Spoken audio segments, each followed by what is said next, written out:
დავიწყოთ იმით, თუ ვინ არის ზაზა შათერიშვილი. ეს არის ადამიანი, რომელსაც უწოდებენ ფილოსოფოსს და ბევრის მოსაზრებით ახმოვანებს ბიძინა ივანიშვილის სათქმელს. ახლა სწორედ შათერიშვილი ამბობს, რომ თითქოს ევროპაში არის დემოკრატიის კრიზისი, რომ თითქოს ევროპას მართავენ ოლიგარქიული ოჯახები და მოკლედ მას ამ ძალიან დიდ პროპაგანდისტულ განცხადებაში ბევრი რამ აქვს თქმული ევროპული პოლიტიკის შესახებ. ის იფსოსის კვლევას იშველიებს ამ იერიშის მისატანად ევროპაზე და არა მხოლოდ ევროპაზე.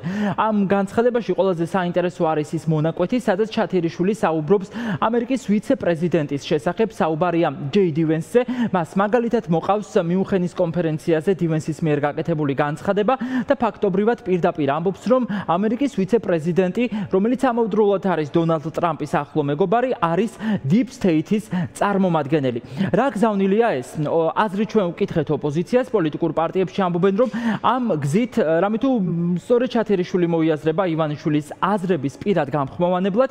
ამით შეიძლება ითქვას, რომ ქართულმა ოცნებამ მოჭრა გზები ამერიკასთანაც და მოლოდინი რომ შესაძლოა გადატვირთონ პოლიტიკა შეერთებულ შტატებთან, ფაქტობრივად აღარ არსებობს ოპოზიციის შეფასება.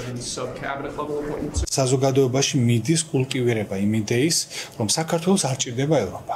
საქართველო არ არის ევროპული ოჯახის ბუნებრივი ნაწილი და ხდება ამ ქვეყნის დისტანცირება ასეთი ნარატივებით და რუსულ ორბიტაზე კიდევ უფრო მყარად გადაყვანა. მთელი ეს პროპაგანდა ეძღვნება იმას, რომ საქართველო მაქსიმალურად დისტანცირდეს ევროპასთან და იმავდროულად ქართული ოცნების განცხადებები, პოლიტიკური განცხადებები, რომელიც კიდევ ერთხელ ყოველ ჯერზე აშორებს ევროპას, ბუნებრივ მოცემულობად მიიღოს ქართულმა საზოგადოებამ. პროპაგანდისტი ზაზა შათერიშვილის პირით დღეს პირადად ბიძინა ივანიშვილი მიმართავდა პრეზიდენტ ტრამპს და ამერიკის შეერთებული შტატების სახელმწიფოს, რომელსაც უთხრა, რომ ადამიანი ვიცე-პრეზიდენტი ჯეი დივენსი, რომელსაც პრეზიდენტ ტრამპი მეგობრად მოიხსენიებს, რომელიც არის მისი უახლოესი გარემოცვის წევრი, წარმოადგენს არა ამერიკის შეერთებულ შტატებს, ან პრეზიდენტ ტრამპს და მის ადმინისტრაციას, არამედ რაღაც მოგონილ Deep State-ს, რომელსაც ისინი ებრძვიან. ეს კონკრეტიკა დღეს სინამდვილეში ნიშნავს იმას, რომ გამორიცხულია, რომ ბიძინა ივანიშვილის რეჟიმმა შეძლოს და ურთიერთობები დაალაგოს, როგორც ისინი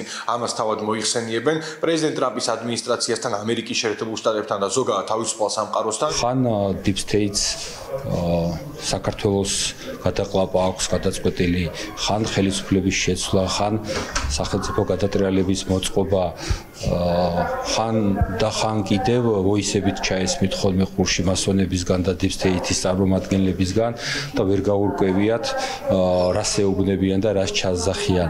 ეხლა ამერიკასაც აღარ დასჯერდნენ და უკვე ევროპაზე გადავიდნენ. თუ იცის Deep State-ი რა არის რეალურად? Deep State-ის მმართველობა რეალურად რო ავდგეთ და შევაფასოთ, არის ის, რაც დღეს საქართველოში ხდება. უკვე მთელი დღეა ზაზა შათერიშვილის ეს წერილი, თუ მას შეიძლება ასე ვუწოდოთ, ტრიალებს განსაკუთრებით პროპაგანდისტულ მედიაში, ისინი ამ გზავნილებს ახმოვანებენ და ბევრს წერენ და ყვებიან ამ ამბის შესახებ. პრაქტიკა კი აჩვენებს, რომ როდესაც რაიმეს დაწერს ან მოყვება ზაზა შათერიშვილი, ამას შემდეგ უსიტყვოდ იმეორებენ ქართულ ოცნებაში, ამიტომ საინტერესოა ივანიშვილის პარტიაში რა სიტყვიან უკვე ჯეი დივენსის ეგრეთ წოდებული Deep State-ის წარმომადგენლად გამოცხადების შემდეგ. ისე კი საინტერესოა კიდევ ერთი დეტალიც, უკვე რამდენიმე კვირა ქართულ ოცნებაში ამტკიცებენ, რომ ელოდებიან დონალდ ტრამპის ზარს ამერიკიდან. ეს მოლოდინი მათ აქვთ მას შემდეგ, რაც მიხეილ ყაველაშვილი იმყოფებოდა ამერიკაში, ამიტომ ახლა საინტერესოა მას შემდეგ, რაც ჯეი დივენსი გამოაცხადა შათერიშვილმა Deep State-ის წარმომადგენლად, შედგება თუ არა ასეთი ზარი და როგორი შეიძლება იყოს საუბრის შინაარსი.